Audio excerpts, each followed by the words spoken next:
नमस्कार, मैं ज्योति श्रीवास्तव। आप देख रहे हैं सी न्यूज भारत। वक्त हो चुका है न्यूज बुलेटिन का। इस बुलेटिन में बात होगी बदायूं की, जहां पत्रकार के घर में घुसकर उसको जान से मारने की धमकी दी गई।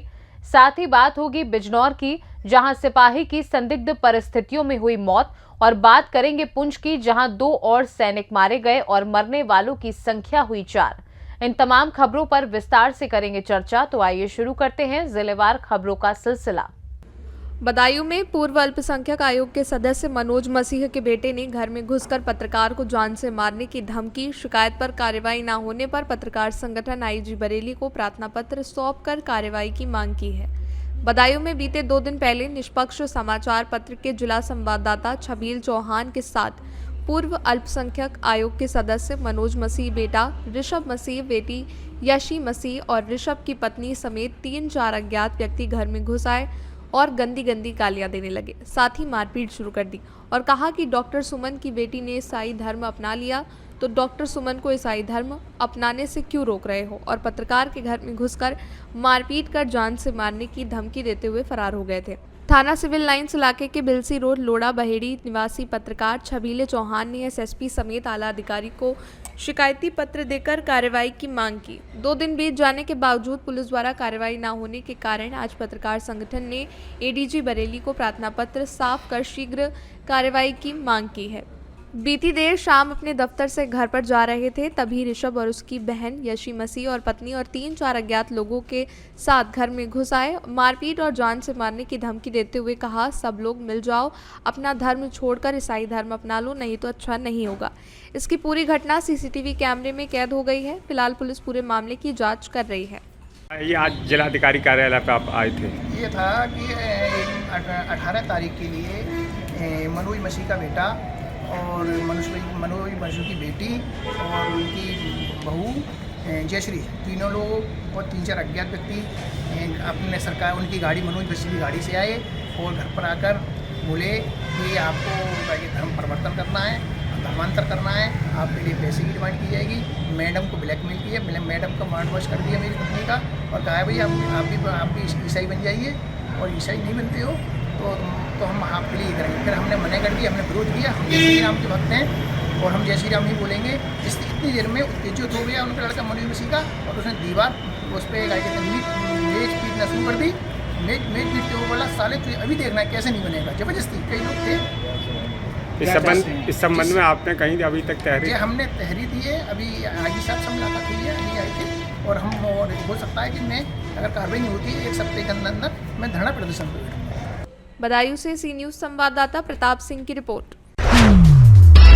केंद्र और राज्य सरकार की विभिन्न विभागों की महत्वपूर्ण जन कल्याणकारी योजनाओं के संतृप्तिकरण के लिए आउटरीच गतिविधियों के माध्यम से जन जागरूकता बढ़ाने के लिए विकसित भारत संकल्प यात्रा की शुरुआत विकासखंड गढ़वार से की गई। इस लोक संवाद कार्यक्रम में जनप्रतिनिधि के तौर पर बतौर मुख्य अतिथि सांसद वीरेंद्र सिंह मस्त शामिल हुए और उन्होंने कार्यक्रम को संबोधित भी किया। इस कार्यक्रम में विकासखंड गढ़वार के ग्राम पंचायतों के ग्राम प्रधान, पंचायत के सदस्य, क्षेत्र पंचायत समिति के सदस्य शामिल रहे। साथ ही सांसद वीरेंद्र सिंह मस्त ने कार्यक्रम को संबोधित करते हुए क्या कुछ कहा, आइए सुने। अतुल प्रताप सिंह, ब्लॉक प्रमुख गढ़वार। गढ़वार ब्लॉक में विकसित भारत संकल्प यात्रा की शुरुआत हुई, जिसका उद्देश्य है कि केंद्र और राज्य की सरकार की सारी योजनाओं को अंतिम व्यक्ति तक पहुंचाना है और पहुंच भी रही है। इस कार्य में हमारे मुख्य अतिथि लोकप्रिय सांसद श्री वीरेंद्र सिंह मस्त जी,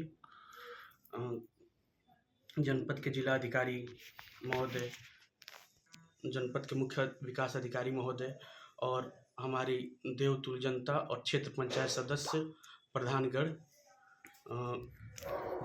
इस कार्यक्रम पहले सरकार की जो भी योजनाएं रहती थी वो अंतिम व्यक्ति तक नहीं पहुंच पाती थी, और आज भारतीय जनता पार्टी की सरकार है। सारे हर एक समुदाय, हर एक लोगों के पास ये सारी जन कल्याण योजनाएं सबके पास पहुंच रही है, और इससे सारी जनता, सब लोग खुश हैं। और फिर से भारतीय जनता पार्टी की सरकार 2024 में लाने के लिए हम लोग इच्छुक हैं, और हम लोग प्रयासरत हैं कि फिर से भारतीय जनता पार्टी की सरकार है और फिर से हम लोगों के प्रधानमंत्री श्री नरेंद्र मोदी जी फिर देश का नेतृत्व करें। बीजेपी के दावा है और आप लोगों का भी दावा है कि बीजेपी सरकार ने, केंद्र और प्रदेश सरकार ने समाज के लिए बहुत से काम किए, बहुत सी योजना लाई जो गरीबों के हित में रहा। लेकिन वही दूसरी तरफ समाजवादी पार्टी हो या विपक्ष के नेता हो, ये लगातार सवाल खड़ा करते हैं कि इस सरकार में कोई काम नहीं हुआ है, केवल गरीबों को ठगा गया है, इसके अलावा कोई कार्य नहीं। तो क्या कहना चाहेंगे आप? उनका वो जो भी लोग कहते हैं उन निर्धार भाव से कहते हैं और जलन के भाव से कहते हैं, क्योंकि उनकी कोई भी मानसिकता नहीं रहती है कि हमारे अंतिम पैदान के लोगों तक लाभ पहुंच पाए, और आज तक उन्होंने ये लाभ अंतिम पैदान तक नहीं दे पाया है। बलिया से सी न्यूज संवाददाता आनंद की रिपोर्ट। बिजनौर के शेरकोट थाने में तैनात हेड कांस्टेबल राहुल चौधरी का शव अफजलगढ़ क्षेत्र के कालागढ़ रोड पर आम के बाग में लटकता मिलने से पुलिस विभाग में हड़कंप मच गया। मृतक कांस्टेबल शेरकोट थाने में तैनात था, जिसकी दिन की ड्यूटी चल रही थी। बताया जा रहा है कि मृतक हेड कांस्टेबल राहुल चौधरी काफी समय से मानसिक रूप से बीमार चल रहा था, जिसका उपचार भी चल रहा था। कांस्टेबल राहुल चौधरी शेरकोट थाने में दिन की ड्यूटी करते थे और रात को अफजलगढ़ थाने के सरकारी आवास पर अपने बीवी बच्चों के पास चले जाते थे। मृतक कांस्टेबल राहुल चौधरी दिन की ड्यूटी करने के बाद देर रात तक जब अपने घर नहीं पहुंचे तो मृतक की पत्नी ने शेरकोट थाने में सूचना दी कि ड्यूटी करने के बाद भी उनके पति घर नहीं पहुंचे, जिसके बाद शेरकोट पुलिस ने कांस्टेबल राहुल चौधरी का मोबाइल ट्रेस किया तो राहुल चौधरी की लोकेशन अफजलगढ़ क्षेत्र में कालागढ़ रोड के सामने आई। जिसके बाद पुलिस आनन फानन में कालागढ़ मार्ग पर पहुंची तो देखा कि आम के बाग में राहुल चौधरी का शव आम के पेड़ से लटका मिला, जिसे देखकर पुलिस के हाथ पैर फूल गए। पुलिस ने मृतक कांस्टेबल के शव को पेड़ से नीचे उतारा और पोस्टमार्टम के लिए भेज दिया और जांच शुरू कर दी। एसपी पूर्वी धर्म सिंह मरछाल ने बताया कि मृतक कांस्टेबल पिछले 1 साल से मानसिक रूप से परेशान चल रहा था, जिसका इलाज सफदरगंज हॉस्पिटल में चल रहा था। मृतक हेड कांस्टेबल के 3 बच्चे हैं, जिनका इस समय रो रो कर बुरा हाल है। मैं धर्म सिंह मारछाल, अपर पुलिस अधीक्षक पूर्वी जनपद बिजनौर। अवगत कराना है कि थाना शेरकोट पर तैनात मुख्य आरक्षी राहुल कुमार, जो अपने परिजनों के साथ थाना अफजलगढ़ के सरकारी आवास में रहता था, कल दिनांक 22 तारीख को उसकी ड्यूटी शेरकोट के बैरियर में लगी हुई थी। बाद समाप्त ड्यूटी वो अपने घर नहीं पहुंचा तो 1:30 बजे उसके परिजनों द्वारा थाना शेरकोट को सूचना दी गई कि उसका पति बाद समाप्त ड्यूटी अभी तक घर नहीं पहुंचे हैं, तो सुबह के गए हुए थे। इस सूचना पर उसके मोबाइल के आधार पर उसका लोकेशन ट्रेस किया गया। लोकेशन थाना अफजलगढ़ से 2 किलोमीटर आगे कालागढ़ रोड पर आम के बगीचे में पाया गया। तो वहाँ पुलिस पहुँची तो वहाँ पर उसकी डेड बॉडी फांसी के फंदे से लटका हुआ मिला है। फील्ड यूनिट को बुला के मौके की जांच कराई गई। प्रथम दृष्टया देखने में सुसाइड प्रतीत हो रहा है। परिजनों द्वारा और थाने के उनके साथी कर्मचारियों से पूछताछ पर यह बात संज्ञान में आया कि वो जगह 1 वर्ष से मानसिक रूप से परेशान रहता था, किसी से बातचीत नहीं करता था। उसका इलाज भी सफदरगंज हॉस्पिटल से चल रहा था। तो डेड बॉडी को पंचायतनामा कर पोस्टमार्टम के लिए भेज दिया गया है। आगे की विधिक कार्य प्रचलित। बिजनौर से सलीम हाशमी के साथ सी न्यूज संवाददाता हिफजान की रिपोर्ट। सरकार एक और खेतों में पराली जलाने को लेकर कार्रवाई की चेतावनी दे रही है। पराली जलने से प्रदूषण बढ़ने की बात कही जा रही है। उसके बावजूद मुजफ्फरपुर जिले के कई प्रखंड और आसपास के क्षेत्र में किसानों के द्वारा बेखौफ तरीके से खेतों में पराली जलाई जा रही है, जिस पर ना प्रखंड कृषि विभाग के अधिकारियों की गंभीरता दिख रही है और ना ही जनप्रतिनिधियों की। मुजफ्फरपुर जिले के बंदरा प्रखंड के बंदरा, हत्ता, मुन्नी, बैंगरी और नून फारा पंचायत क्षेत्र सहित प्रखंड के विभिन्न हिस्सों में इन दिनों दिन दोपहर और शाम ढलने के बाद खेतों में पराली जलते हुए देखा जा रहा है। इसके कारण से आसपास के इलाकों में धुआं ही पसरा दिखता है। खुद बंदरा प्रखंड मुख्यालय में स्थित प्रखंड आपूर्ति कार्यालय के पिछवाड़े के खेत में भी पराली जलते देखा गया। मुजफ्फरपुर से सी न्यूज संवाददाता दीपक कुमार तिवारी की रिपोर्ट।